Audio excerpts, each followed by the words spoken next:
salah satu interpretasi yang menurut saya sendiri cukup kredibel adalah bahwa yang dimaksudkan bait suci dengan mesbah dan sebagainya itu ya umat itu Allah sendiri yang adalah milik Allah secara eksklusif, ya. Jadi ukuran itu menandakan batas-batas mereka itu ditentukan oleh Allah. Jadi gereja bisa dalam situasi yang seperti itu. Semengerikan itu ya. Semengerikan itu, ya. Diinjak-injak, kehilangan bahkan nyawanya. Ya, orang-orang yang percaya itu. Tapi sekali lagi lihat apa yang terjadi. Ini bukan akhir dari segala sesuatu. Ketika gereja berada di tengah-tengah dunia ini, dia memang bisa nampak kalah ya. Makanya dia tercecer di mana-mana. Saya kira dalam bentuknya yang lebih baru sekarang ini, itu bukan hanya secara fisik lagi penganiayaan itu. Gereja bisa seperti mengalami kekalahan tengah-tengah dunia yang memang ideologinya langsung berseberangan dengan apa yang diyakini oleh pesan yang membuat kita melihat bahwa dunia ini ternyata menawarkan begitu banyak hal yang mengerikan, di mana gereja betul-betul tidak kebal, ya, bahkan bisa tanda kutip kalah. Tapi ketika kepada kita ditunjukkan sebuah penglihatan tentang puji-pujian di balik semuanya itu, kita yakin rupanya akhirnya tetap adalah akhir kemenangan. Teraniaya tetapi tetap berjaya.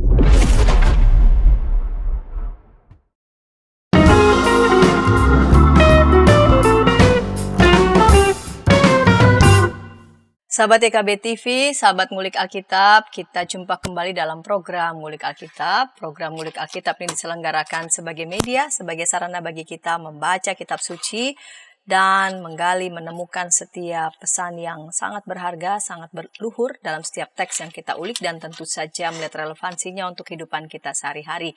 Kita melanjutkan ulikan teks serial Kitab Wahyu. Pada episode kali ini kita mengulik Wahyu pasal 11 ayat 1 sampai 19. Wahyu 11 ayat 1 sampai 19. Saya sebagai pemandu percakapan, Pendeta Santiani Manurung. Dan yang akan menolong kita untuk mengulik teks Wahyu 11 ayat 1 sampai 19. Di teks ini ada dua perikop, dua saksi Allah dan sangkakala yang ketujuh, nyanyian puji-pujian para tua-tua. Yang akan menolong kita mengulik teks ini adalah Bapak Pendeta Anwar Chen PhD. Saya mau sapa dulu, salam jumpa kembali Bapak Pendeta Anwar Chen. Selamat jumpa juga Ibu Pendeta dan semua sahabat ngulik Alkitab. Dari Lembaga Alkitab Indonesia yang sering keliling seluruh pulau Indonesia sampai ke pelosok-pelosok. Ya. Dan kita akan mengulik ya Pak Pendeta Anwar Chen, Wahyu 11 ayat 1 sampai 19 di bawah judul yang teraniaya namun berjaya. Kita mulai saja, Bapak Pendeta boleh memimpin kita dalam doa. Kita berdoa. Kami mohon tuntunan-Mu ya Roh Kudus supaya kami diberi hikmat untuk bisa Tuhan memahami firman-Mu. Meskipun kitab Wahyu adalah kitab yang sungguh-sungguh menantang bagi kami untuk memahaminya, kami mohon supaya hari ini kami dapat mempelajari dan memetik mutiara-mutiara berharga, khususnya bagi kami semua, di tengah-tengah dunia di mana umat-Mu senantiasa berhadapan dengan bermacam-macam situasi yang menyulitkan. Di dalam Kristus Yesus kami mohon. Amin. Amin. Saya akan membaca Wahyu 11 ayat 1 sampai 19. Kemudian diberikanlah kepadaku sebatang buluh seperti tongkat pengukur dengan kata-kata berikut. Bangunlah dan ukurlah bait suci Allah, mesbah dan mereka yang beribadah di dalamnya. Namun kecualikan halaman bait suci yang di sebelah luar. Janganlah engkau mengukurnya karena ia telah diberikan kepada bangsa-bangsa lain dan mereka akan menginjak-injak kota suci selama 42 bulan. Aku akan memberi tugas kepada dua saksiku supaya mereka bernubuat sambil berkain kabung 1260 hari lamanya. Merekalah kedua pohon zaitun dan kedua kaki pelita yang berdiri di hadapan Tuhan semesta alam. Jikalau ada orang yang hendak menyakiti mereka, keluarlah api dari mulut mereka menghanguskan semua musuh mereka. Jikalau ada orang yang hendak menyakiti mereka, orang itu harus mati secara demikian. Mereka mempunyai kuasa menutup langit, supaya jangan turun hujan selama mereka bernubuat. Mereka mempunyai kuasa atas segala air untuk mengubahnya menjadi darah dan untuk memukul bumi dengan segala jenis malapetaka setiap kali mereka menghendakinya. Bila mana mereka telah menyelesaikan kesaksian mereka, binatang yang muncul dari jurang maut akan memerangi mereka, mengalahkan dan membunuh mereka. Mayat mereka akan terletak di jalan raya kota besar yang secara simbolis disebut Sodom dan Mesir, tempat Tuhan mereka juga disalibkan. Orang-orang dari segala bangsa, suku, bahasa, dan umat melihat mayat mereka selama 3,5 hari, dan orang-orang itu tidak memperbolehkan mayat mereka dikuburkan. Mereka yang tinggal di bumi bergembira atas mereka itu dan berpesta dan saling mengirim hadiah, karena kedua nabi itu telah merupakan siksaan bagi semua orang yang tinggal di bumi. 3,5 hari kemudian masuklah roh kehidupan dari Allah ke dalam mereka, sehingga mereka bangkit dan semua orang yang melihat mereka menjadi sangat takut. Lalu kedua nabi itu mendengar suatu suara yang nyaring dari surga berkata kepada mereka, "Naiklah kemari." Lalu naiklah mereka ke surga di seluruh bumi awan, disaksikan oleh musuh-musuh mereka. Pada saat itu terjadilah gempa bumi yang dahsyat dan 1/10 bagian dari kota itu roboh. Dan 7.000 orang mati oleh gempa bumi itu dan orang-orang lain sangat ketakutan. Lalu memuliakan Allah yang di surga. Celaka yang kedua sudah lewat. Lihatlah, celaka yang ketiga segera menyusul. Lalu malaikat yang ketujuh meniup sangkakalanya dan terdengarlah suara-suara nyaring di dalam surga katanya. Pemerintahan atas dunia dipegang oleh Tuhan kita dan Dia yang diurapinya dan Ia akan memerintah sebagai Raja sampai selama-lamanya. Ke-24 tua-tua yang duduk di hadapan Allah di atas tahta mereka sujud dan menyembah Allah sambil berkata, "Kami mengucap syukur kepadamu ya Tuhan Allah yang Maha Kuasa, yang ada dan yang sudah ada karena Engkau telah memangku kuasamu yang besar dan telah mulai memerintah sebagai Raja. Semua bangsa telah marah, tetapi telah datang amarahmu dan saat untuk menghakimi orang-orang mati dan untuk memberi upah kepada hamba-hambamu, nabi-nabi dan orang-orang kudus, dan kepada mereka yang takut akan namamu, kepada orang-orang kecil dan orang-orang besar, dan untuk membinasakan siapa saja yang membinasakan bumi." Lalu terbukalah bait suci Allah yang di surga, dan kelihatanlah tabut perjanjiannya di dalam bait suci itu, dan kilat pun memancar, bunyi guruh menderu, dan terjadilah gempa bumi dan hujan es lebat. Baik Pak Pendeta, kita mulai. Saya sudah membaca Wahyu 11 ayat 1-19. Mulai mengawali segmen pertama ini dengan mengajak kita untuk melihat ayat pertama dan ayat kedua. Kemudian diberikanlah kepadaku sebatang buluh seperti tongkat pengukur dengan kata-kata berikut, "Bangunlah dan ukurlah bait suci Allah, mesbah dan mereka yang beribadah di dalamnya. Namun kecualikan halaman bait suci yang di sebelah luar. Janganlah engkau mengukurnya, karena ia telah diberikan kepada bangsa-bangsa lain dan mereka akan menginjak-injak kota suci selama 42 bulan. Ini ada semacam instruksi untuk bangun mengukur bait suci. Lalu ada beberapa hal lain yang disampaikan. Ini sebetulnya apa yang mau disampaikan? Hal yang sifatnya metaforis, metafora, atau sebetulnya apa ini Pak Pendeta? Apa memang menyuruh untuk bangun, ukur kitab suci Ya, secara memang ini harafiah? seperti yang kita tentu sudah alami ya ketika membaca kitab Wahyu. Ada banyak teka-teki mengenai berbagai simbol di dalamnya. Nah, untuk umat Allah ada beberapa simbol. Bait suci termasuk adalah simbolnya. Kemudian kaki dian, itu juga adalah simbol dari umat Allah. Nah, dalam konteks yang kita baca barusan tadi, itu bait suci itu memang menyimbolkan umat Allah itu sendiri ya. Nah, kenapa diukur? Biasanya ya mirip-mirip kita sekarang lah, kalau kita ngukur tanah itu berarti itu milik kita kan gitu ya, akan jadi milik kita. Jadi ya tentu salah satu interpretasi yang menurut saya sendiri cukup kredibel adalah bahwa yang dimaksudkan bait suci dengan mesbah dan sebagainya itu ya umat itu Allah sendiri yang adalah milik Allah secara eksklusif ya. Jadi ukuran itu menandakan batas-batas mereka itu ditentukan oleh Allah. Nah, meskipun demikian tersedia tetap ruang terbuka di mana umat Allah sendiri itu ternyata tidak kebal terhadap penganiayaan dan kekerasan. Inilah ruang bagi bangsa-bangsa lain itu maksudnya. Sehingga bangsa-bangsa lain yang katakanlah mereka akan menginjak-injak melawan, kota suci itu ya. menginjak-injak kota suci. Kota suci sendiri juga sering sekali menyimbolkan umat Allah itu sendiri. Ya. Jadi sebenarnya ini mau mengatakan kepada kita, kitab ini memang ditulis untuk umat yang sedang teraniaya gitu. Nah, yang menganiaya itu siapa? Ya, bangsa-bangsa lain tadi, yang sekaligus merupakan lawan Tuhan dan lawan Mesiasnya. Ya, jadi itu yang kita baca ya. Memang kalau kita pelajari secara detail, kita juga tidak boleh membaca kitab Wahyu secara alegoris. Sehingga setiap bagiannya kita yakini punya makna berbeda. Kita memang perlu rincian itu, tapi rincian itu harus lihat secara keseluruhan ya. Supaya kita tidak terjebak untuk berspekulasi terlalu jauh. Jadi ini antara lain yang mau dikatakan. Nah, kenapa 42 bulan misalnya? Betul. Kan begitu ya. Itu ada kaitannya dengan apa yang dilihat oleh Daniel. Pasal 7 misalnya, pasal 9, 12 dan lain-lain. Karena di situ ini kan kitab apokaliptik ya. Berarti yang berbicara tentang akhir zaman. Di saat terakhir zaman itu disadari dunia ini ternyata begitu buruk. Kekuatan-kekuatan satanis sepertinya menang. Umat Allah malah kelihatannya kalah, terpuruk. Dalam konteks seperti itulah orang berharap supaya ada intervensi ilahi. Nah, sama seperti di kitab Daniel, tentu latar belakang historisnya adalah penganiayaan juga yang dilakukan oleh imperium-imperium. Ya, dan khususnya oleh seorang raja ya, yang memang ya menindas umat beriman pada waktu itu. Di situ angka 42 bulan atau setara dengan 3,5 tahun.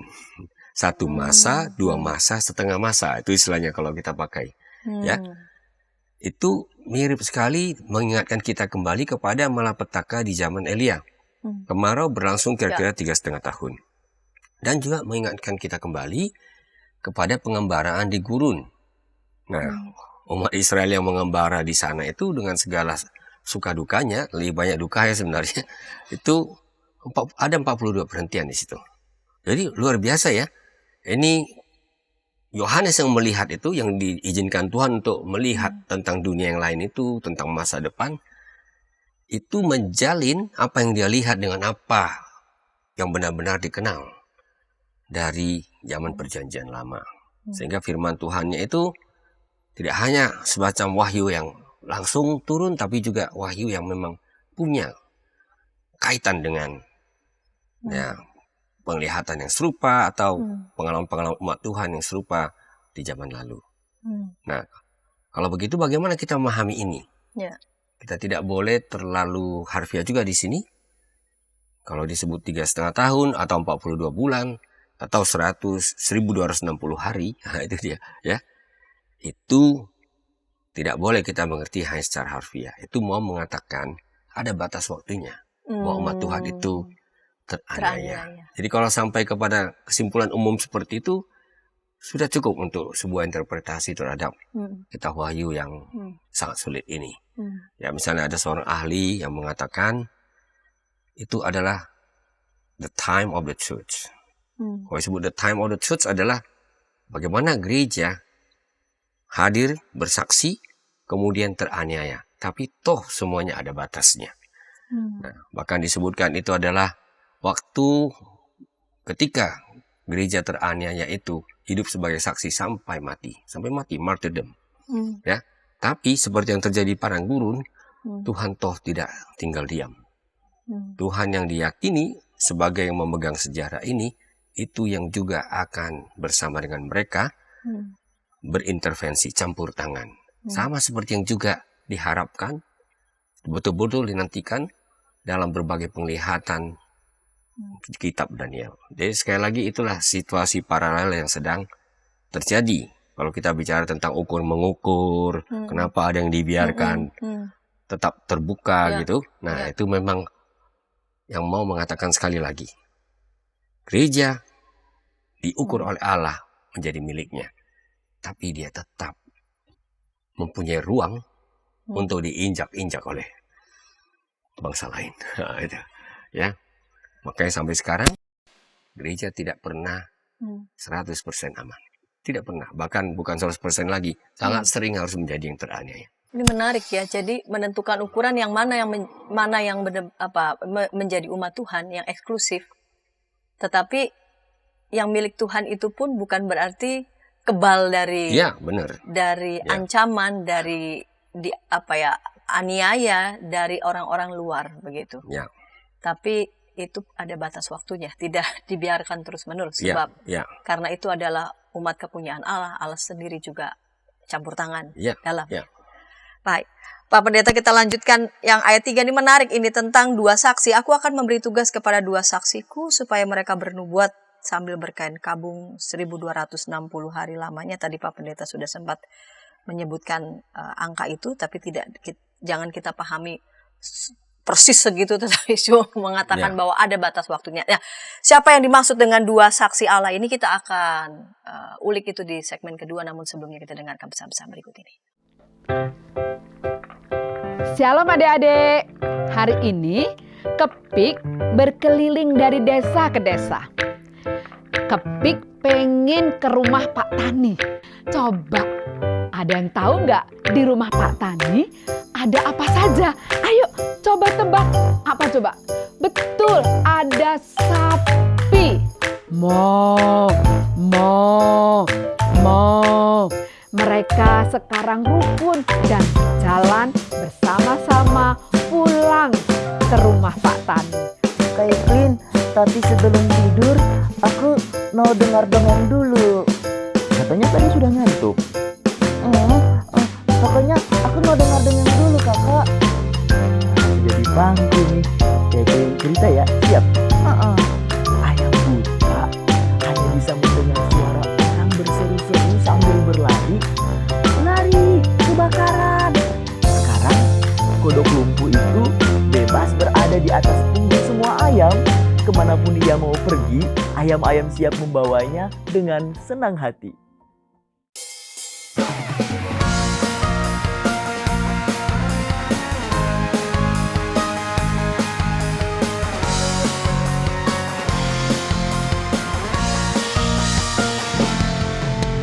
Hormat pada orang tua, menyayangi binatang, rajin ke sekolah minggu, selalu giat belajar, tidak membedakan orang, semua dijadikan sahabat, dipercaya oleh guru-guru di sekolah.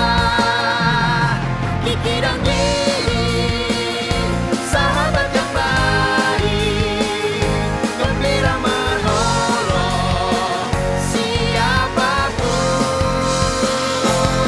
membela yang lemah, menegur yang salah. Kiki dan Gigi, sahabat yang asyik. Hai Kidos. Ku datang dan Inci, betul. Kodok lumpuh dan ayam buta. Kiddy Time.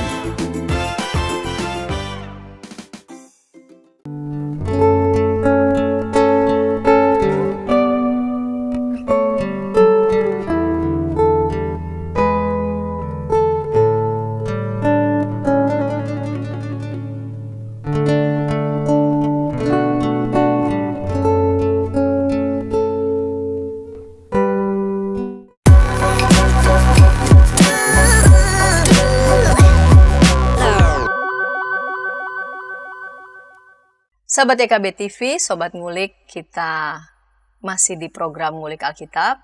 Kita mengulik Wahyu pasal 11 ayat 1 sampai 19 di bawah judul yang teraniaya namun berjaya.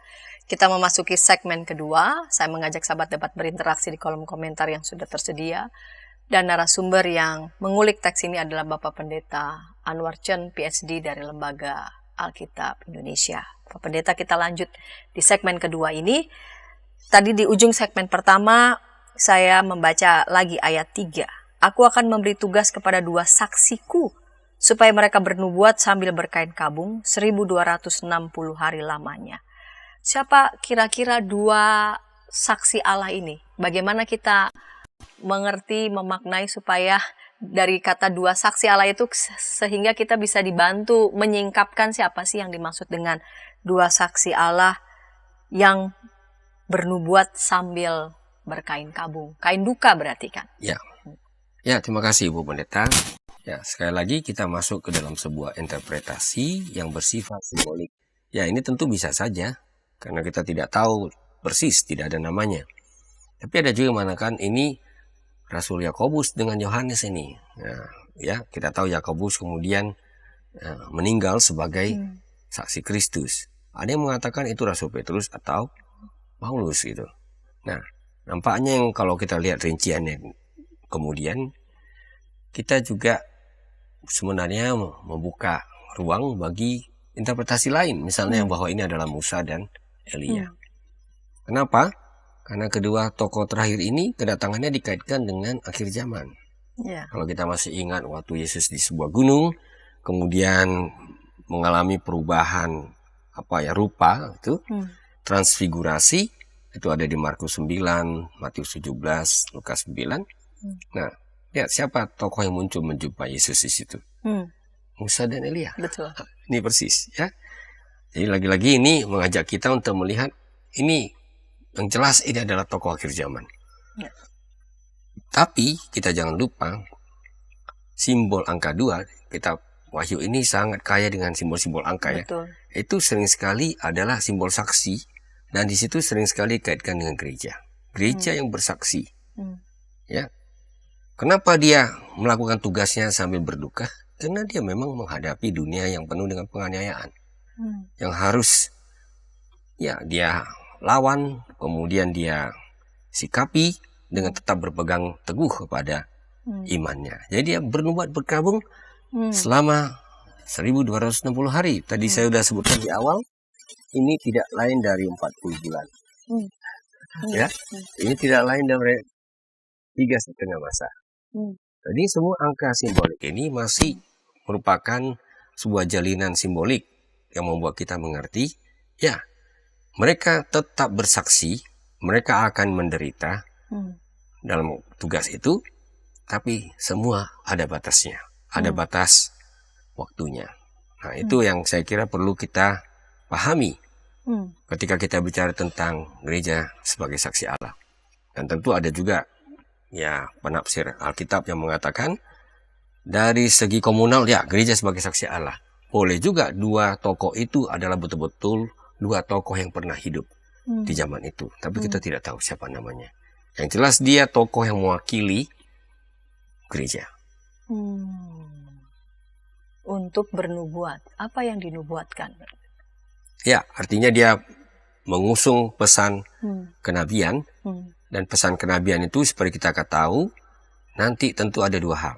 Kalau Nabi bernubuat itu bisa bicara tentang keadilan Allah, tentang penghakiman, tentang penghukuman pada waktu yang sama. Dan itu sebenarnya yang juga dilakukan oleh gereja, karena dia dalam tugasnya di tengah-tengah dunia ini, dia berhadapan dengan kekuatan-kekuatan imperium, Betul. seperti juga yang dihadapi oleh Musa di zaman lalu, atau Elia di zamannya. Semuanya masih seperti itu ya. Jadi ada gema yang sangat jelas antara apa yang dialami oleh hamba-hamba Tuhan ini dengan apa yang dihadapi oleh gereja di zaman kita Wahyu dan tentu juga di zaman sekarang.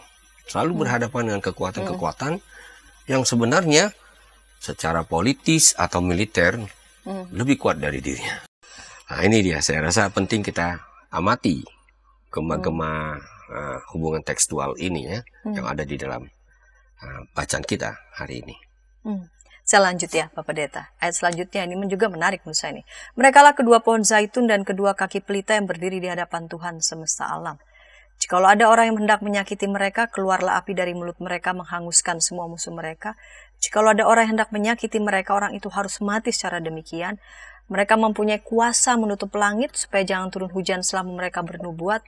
Mereka mempunyai kuasa atas segala air untuk mengubahnya menjadi darah dan untuk memukul bumi dengan segala jenis malapetaka setiap kali mereka menghendakinya. Tadi Pak Pendeta sudah menyebutkan ada dua tokoh besar, yaitu Musa dan Elia. Ketika saya membaca ayat 6 dan ayat 7, saya juga teringat ini pada Musa dan Elia. Ini apa maknanya? Apa memang betul ya, walaupun ya bisa saja ada beberapa figur ya bisa dipadankan gitu. Apakah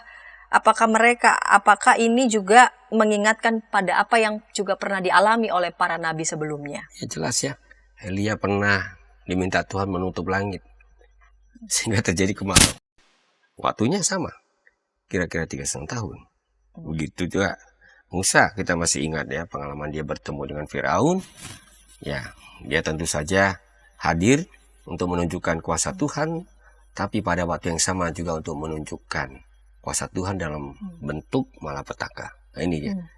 Jadi, ya mengubah air jadi darah, bukankah itu salah satu tulah yang terjadi di Mesir? Ini angka-angka, ini figur-figur ini ya, dan ini gambaran-gambaran yang membuat kita ingat ketika Tuhan berhadapan dengan penguasa. Nah, jangan kita pandang remeh bahwa firman-Nya berkuasa. Dan itu yang bisa tanda kutip membuat mereka mati. Imperium datang dan pergi.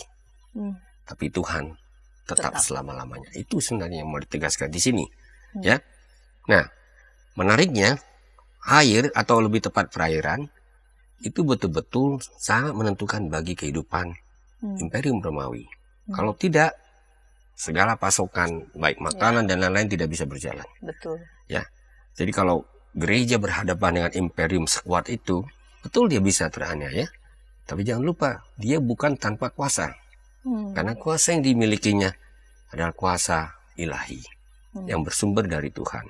Jadi ini pertarungan antara ilah-ilah ini sebenarnya di balik gambaran ini. Ya, kalau di Mesir, tulah-tulah itu menunjukkan bahwa Allah berkuasa di atas ilah-ilah Mesir, kekuatan-kekuatan demonik ya dari penguasa dunia ini persis yang akan dialami oleh gereja. Di zaman Wahyu sudah demikian, sampai sekarang juga akan tetap seperti demikian. Itu yang membuat kita Wahyu ini sebenarnya lebih banyak sudah terjadi di masa lalu, karena ini tulis untuk jemaat-jemaat ya, 7 jemaat. Ya, ini lagi-lagi angka simbolik, maksudnya seluruh jemaat di Asia Kecil gitu ya. Tapi karena situasinya masih bisa membuat kita memetik pelajaran, kitab ini nggak akan berhenti di masa lampau. Dia tetap terbuka ke masa depan. Walaupun sekali lagi saya ingatkan, kita jangan berspekulasi untuk mencari segala rincian yang spesifik tentang masa depan itu. Itu saja. Tapi kalau gambaran pesannya itu amat jelas. Terbuka, ya. Terbuka. Bahkan pada apa yang nanti ya, makanya sampai sekarang, ya benar. Sampai sekarang pun kita punya situasi yang sama. Gereja pada dasarnya berhadapan dengan kekuatan-kekuatan demonik. Ya, dan di balik kekuatan itu sering sekali ada figur-figur penguasa. Ya, yang datang dan tapi juga pergi. Ya, datang dan pergi, benar. Ya. Tetapi kekuatan Allah itu tetap. Ya. Ini menarik juga di ayat selanjutnya, Pak Pendeta. Bila mana mereka telah menyelesaikan kesaksian mereka, binatang yang muncul dari jurang maut akan memerangi mereka, mengalahkan dan membunuh mereka. Mayat mereka akan terletak di jalan raya kota besar yang secara simbolis disebut Sodom dan Mesir, tempat Tuhan mereka juga disalibkan. Dan selanjutnya ayat 9, lalu kemudian ayat 10. Ini mau bicara tentang apa ini? Banyak ada tentang kematian, lalu kemudian binatang yang muncul dari jurang maut. Ini mau mengatakan tentang apa? Mau menggambarkan tentang kondisi seperti apa yang dialami oleh umat milik Tuhan ini? Ya, binatang itu tentu saja beberapa kali ya muncul dalam kitab Wahyu. Ini yang pertama kali di pasal 11 ini. Dan memang ini menyimbolkan antikristus. Ya, lawan Kristus. Itu bisa merupakan satu figur, bisa juga dalam bentuk imperium. Interpretasinya ada dua kemungkinan itu ya. Nah, menghadapi kekuatan-kekuatan seperti ini, kita harus akui tidak jarang gereja umat Tuhan kelihatan kalah, mati, bahkan kematiannya adalah kematian yang paling hina. Jadi kalau zaman dulu kalau sampai ya mayat tidak dikubur, dibiarkan seperti saja, itu artinya ini betul-betul ya yang sampah lah seperti itu. Jadi gereja bisa dalam situasi yang seperti itu, Semengerikan itu ya. semengerikan itu, ya, diinjak-injak, kehilangan bahkan nyawanya, ya orang-orang yang percaya itu. Tapi sekali lagi lihat apa yang terjadi. Ini bukan akhir dari segala sesuatu. Ketika gereja berada di tengah-tengah dunia ini, dia memang bisa nampak kalah ya, makanya dia tercecer di mana-mana. Saya kira dalam bentuknya yang lebih baru sekarang ini, itu bukan hanya secara fisik lagi penganiayaan itu. Gereja bisa seperti mengalami kekalahan tengah-tengah dunia yang memang ideologinya langsung berseberangan dengan apa yang diyakini oleh gereja, sehingga imannya itu menjadi kelihatan tidak punya apa-apa, ya, tidak menawarkan apa-apa, bahkan terkesan sebagai pelecehan ya, seperti itu. Ya. Jadi ya ini yang kita memang sedang hadapi. Ya, saya rasa banyak implikasinya ini. Ya, ya. Ya, baik dalam situasi di mana betul-betul umat Tuhan teraniaya ya secara fisik. Tapi jangan kita lupa di beberapa tempat lain, saya pikir dunia kita sekarang seperti itu. Bukan hanya fisik ya. Menjadi gereja betul-betul sangat sulit. Ya, saya baru kembali dari Eropa misalnya. Nah, menurut saya gereja mengalami penganiayaan dalam segi lain. Karena kehadirannya dilecehkan, dipertanyakan. Nah, itu juga bagian dari imperium itu. Ya. Imperium ideologi mungkin yang Imperium lain ya. ideologi itu Ya. juga. Hmm. Kita belum bicara dari kekuatan-kekuatan finansial dan Ya, lain-lain. ya, ya. Baik, kita lanjut ayat selanjutnya. Tapi menarik ini juga di ayat 11. 3,5 hari kemudian masuklah roh kehidupan dari Allah ke dalam mereka, sehingga mereka bangkit dan semua orang yang melihat mereka menjadi sangat takut. Lalu kedua nabi itu mendengar suatu suara yang nyaring dari surga berkata kepada mereka, naiklah kemari. Lalu naiklah mereka ke surga, diselubungi awan, disaksikan oleh musuh-musuh mereka. Pada saat itu terjadilah gempa bumi yang dahsyat dan 1/10 bagian dari kota itu roboh. Dan 7.000 orang mati oleh gempa bumi itu dan orang-orang lain sangat ketakutan lalu memuliakan Allah yang di surga. Celaka yang kedua sudah lewat, lihatlah celaka yang ketiga segera menyusul. Lalu sebelumnya itu sepertinya gereja kehilangan daya. Ya, semengerikan itu. Tetapi ayat 11 sampai ayat 14 sepertinya menggemakan hal yang sebaliknya. Ini mau bicara tentang apa Pak Pendeta? Ya, saya lihat ini benar-benar ada kesejajarannya dengan jalan Kristus sendiri ya. Itu jalan penderitaan, bahkan jalan kematian, yang kalau dilihat sepintas itu jalan kekalahan. Tapi itu tidak kata akhir, karena ada kebangkitan. Ya. Dan persis ini yang terjadi dalam kehidupan umat Tuhan. Ya, mereka terkapar, bahkan bisa kehilangan nyawanya, tapi ada janji Tuhan. Mereka juga dipanggil, dibangkitkan ya, diangkat sesudah penderitaan yang dilaluinya. Jadi kalau ada kata-kata seperti diselubungi awan, oh kan kita jadi ingat ya, siapa yang datang dengan diselubungi awan itu? Ya Tuhan sendiri. Ya. Bukankah anak manusia akan datang ya dengan awan-awan itu dalam Matius 24, Markus 4 dan lain-lain. Jadi ini teks yang menggemakan pengharapan Kristiani, iman yang kuat bahwa betul kita bisa sampai terpuruk, dibiarkan tercecer seperti mayat yang tidak terkubur, tapi gereja tetap tidak pernah kehilangan sumber kehidupan itu kalau dia berada di sisi Allah. Jadi roh yang masuk itu ya itulah kehidupan. Roh kehidupan itu yang Tuhan berikan kepada gereja supaya dia bisa bangkit dan bahkan mengalami pengangkatan dari situasinya yang terpuruk. Nah, setelah itu baru ya, ini kita bicara tentang visi akhir zaman ya. Gempa dahsyat, semuanya itu bukankah itu sering sekali memperlihatkan bahwa ketika Tuhan hadir, seperti waktu terjadi di Sinai ya, pemberian 10 hukum, sesudah itu terjadi gempa halilintar silih berganti. Ini semua mau menggambarkan situasi ketika Allah menampakkan diri dengan kuasanya. Dan baru sesudah itulah menarik, ada satu informasi yang sedikit saja, tapi itu seperti menunjukkan orang-orang sadar ya, ada pertobatan. Di kitab Wahyu ini mungkin salah satunya referensi yang menunjukkan bahwa dalam situasi yang penuh dengan malapetaka ini, ada juga kesempatan untuk pertobatan. Karena kebanyakan nadanya itu justru mengatakan tidak ada lagi waktunya. Ini sudah sangat dekat, semuanya akan lenyap. Bagi mereka yang tidak mau ikut dalam rombongan Ya. Tuhan dan malaikat-malaikatnya. Nah, ini situasi yang saya kira perlu kita renungkan ya.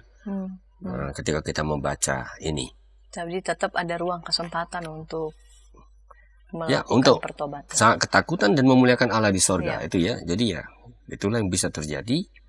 Dan kadang-kadang dalam bentuk yang kecil-kecil, kita masih dapat menyimaknya. Misalnya kalau terjadi malapetaka luar biasa besar. Itu dunia seperti tersentak ya. Ada sesuatu di balik malapetaka ini. Pesan apa yang mau disimak?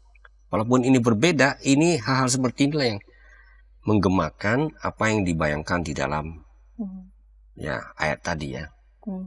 Jadi bumi bisa begitu goncang sampai semua ketakutan. Tapi mereka melihat ternyata ada kekuatan Allah.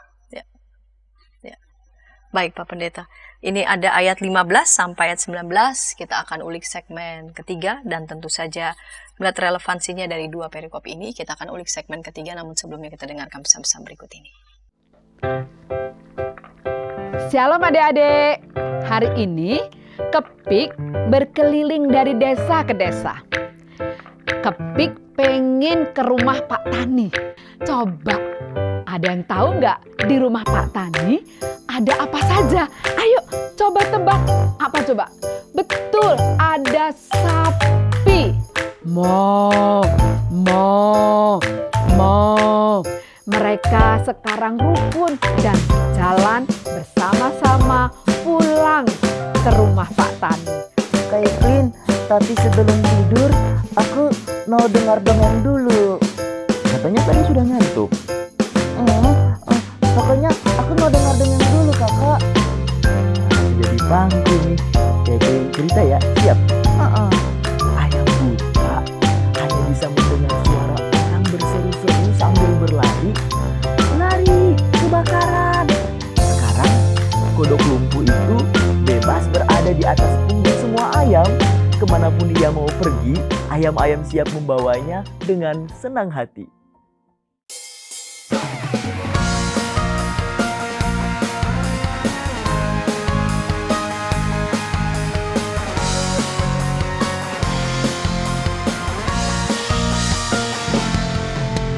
Hormat pada orang tua, menyayangi binatang, rajin ke sekolah minggu, selalu giat belajar, tidak membedakan orang, semua dijadikan sahabat, dipercaya oleh guru-guru di sekolah.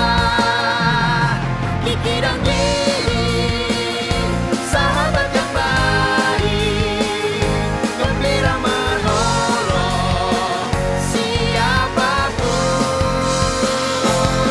membela yang lemah, menegur yang salah. Kiki dan Gigi, sahabat yang asyik. Hai Kidos. Ku datang dan Inci, betul. Kodok lumpuh dan ayam buta. Kiddy Time.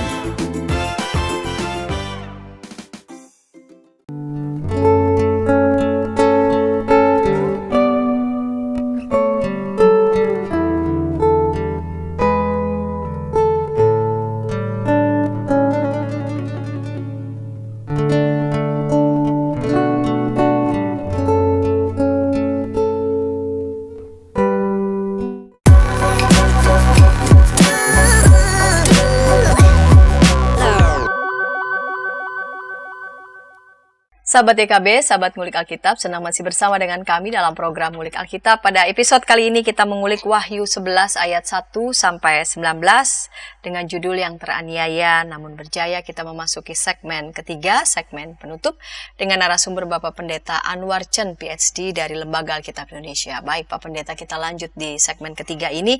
Ada ayat 15 sampai ayat 19 tentang sangkakala yang ketujuh, nyanyian puji-pujian para tua-tua. Ini apa yang mau disampaikan, apa yang mau digemakan tentang malaikat yang ketujuh meniup sangkakalanya dan terdengarlah suara-suara nyaring dalam surga katanya, pemerintahan atas dunia dipegang oleh Tuhan kita dan Dia yang diurapinya, dan Ia akan memerintah sebagai raja sampai selama-lamanya. Ya, tentu ini semuanya masih di dalam sebuah rangkaian ya. Kalau kita ingat ya, sangkakala pertama itu ada di pasal 8, kedua, ketiga juga demikian ya, sampai keempat. Ada 5 itu pasal 9 ya, ke-6 lalu interval. Ada kitab yang terbuka, tadi barusan kita bahas di pasal 11 awalnya itu, yaitu ada pengukuran bait Allah ya, kemudian ada 2 saksi. Nah, ini merupakan rangkaian penutup. Sekali lagi mengingatkan pada kita, ada berbagai gambaran semuanya disusun dalam rangka 7.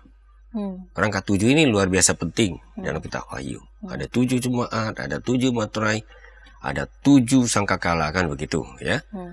Dan ada 7 cawan. Sebenarnya semuanya memberi pesan yang paralel.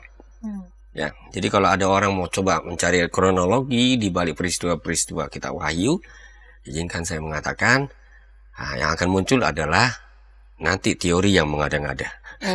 Ini sebenarnya siklus. Ya, sesuatu hal yang sama diperlihatkan kembali dalam berbagai simbol. Simbol materai, simbol sangkakala, dan kemudian cawan. Ya. Nah, jadi ketika sampai ke sangkakala ke-7 ini, ternyata yang kita saksikan adalah ada visi tentang kuasa ilahi. Dan itulah yang dinyanyikan oleh penghuni surga. Dan dalam penghuni surga itu tentu kita melihat situ ada tua-tua ya. Iya, 24 tua-tua yang duduk di hadapan Allah. Ya. Dan lagi-lagi 24 ini kita ingat kembali ya, simbol dalam kitab Wahyu. 24 itu adalah 2 kali 12. Ya. Kita tahu ya, suku Israel ada 12. Itu umat Allah ya. Di zaman perjanjian lama ya. Dan Yesus juga tidak sembarangan memanggil 12 murid, karena memang sengaja secara simbolik ingin mengatakan ini umat Allah yang baru. Dengan kata lain, ini mau mengatakan totalitas umat Allah. Ya, jadi totalitas umat Allah ini yang tentu bisa teraniaya, tapi kemudian bisa berjaya karena Tuhan beserta dengan dia. Inilah yang nanti akan merayakan, menaikkan pujian kepada Allah yang diyakini sebagai penguasa ya, yang bisa memegang kuasa pemerintahan atas dunia ini sebagai raja selama-lamanya. Nah ini jadi sangat menarik ya.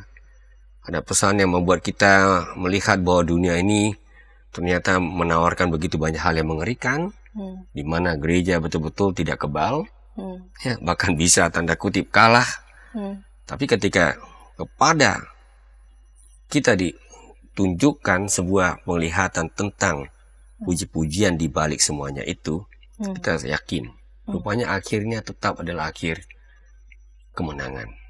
Teraniaya tetapi tetap berjaya. Itu ya. Nah, jadi di sangkakala 7 ini nadanya sangat positif, karena di situ betul umat Tuhan berhadapan dengan musuh-musuhnya. Ya, musuh-musuhnya juga ternyata merupakan orang-orang yang melawan dia. Iya. Tapi pada akhirnya Tuhan akan menang.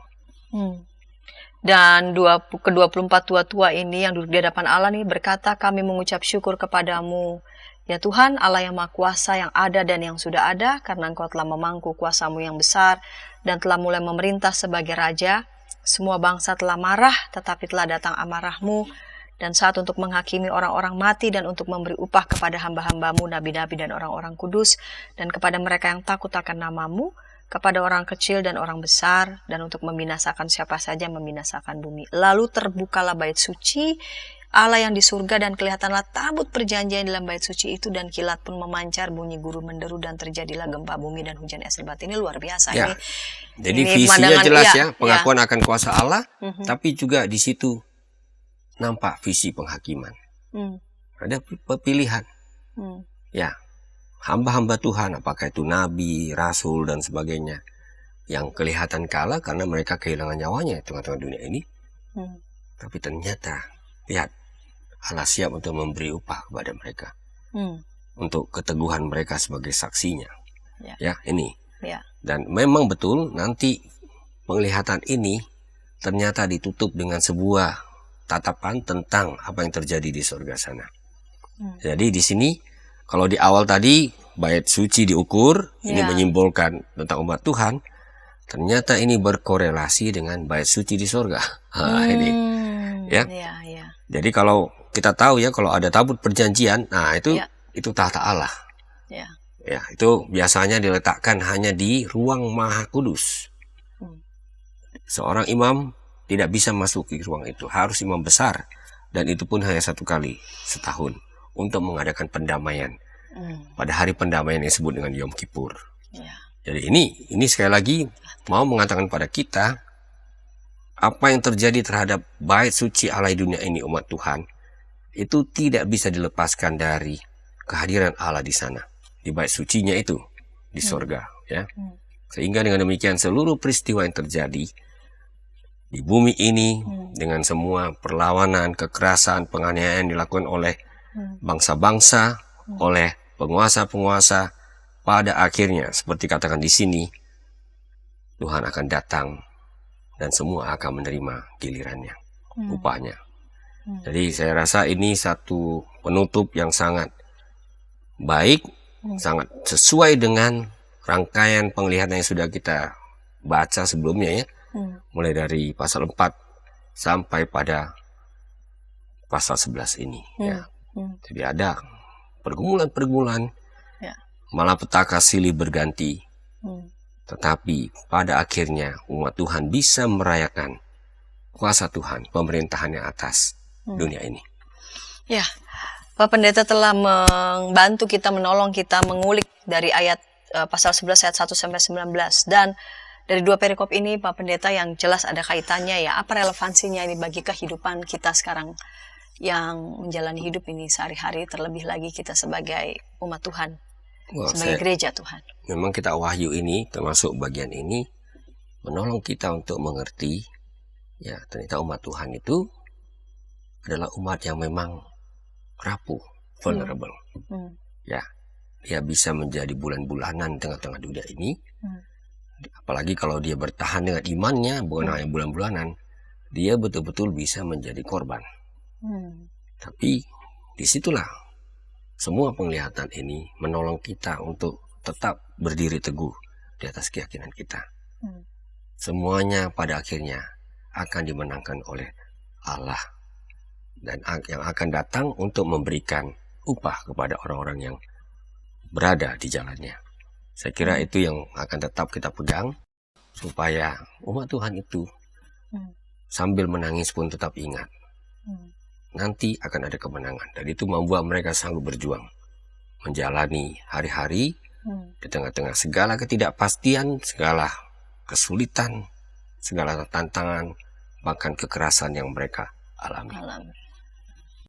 Pun dalam tangisan air mata, tapi umat Tuhan tetap yakin percaya bahwa itu bukanlah akhir dari segala-galanya.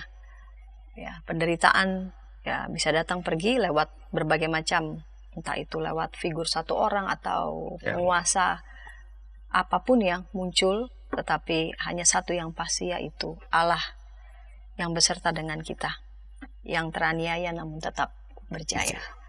Baik Pak Pendeta Anwarchen, boleh telah bersedia mengulik pada episode kali ini Wahyu 11 ayat 1 sampai 19, dan tayangan ini ketika boleh memberkati sahabat dapat membagikannya kepada sebanyak mungkin orang, dan dapat menekan tombol like maupun subscribe sehingga boleh mendapatkan update dari tayangan YKB TV.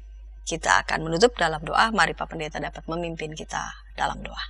Sahabat ngulik, mari kita bersatu dalam doa. Sekali lagi ya Tuhan, kami membuka hati kami untuk melihat bagaimana Engkau bekerja tengah-tengah dunia ini. Melalui hamba-Mu Yohanes di tempat yang terasing di Pulau Patmos, Engkau tunjukkan kepada kami pertarungan demi pertarungan yang berlangsung dunia ini. Tetapi Engkau meyakinkan kami adalah bait-Mu. Engkau melindungi kami, Engkau memberi batas-batas, sehingga walaupun kami tengah-tengah dunia ini tidak lepas dari berbagai bentuk kekerasan, penganiayaan, penderitaan, tapi Engkau sungguh menjanjikan kepada kami sebuah kemenangan. Dan kiranya itu membuat kami tidak menjadi lemah, terus berjuang meyakini bahwa kalau kami berada di jalan-Mu, pada akhirnya meskipun kami bisa menjadi orang-orang yang teraniaya oleh dunia ini, tapi kami akan berjaya bersama dengan Kristus. Terpujilah Engkau ya Tuhan, dalam Yesus Kristus. Amin. Amin.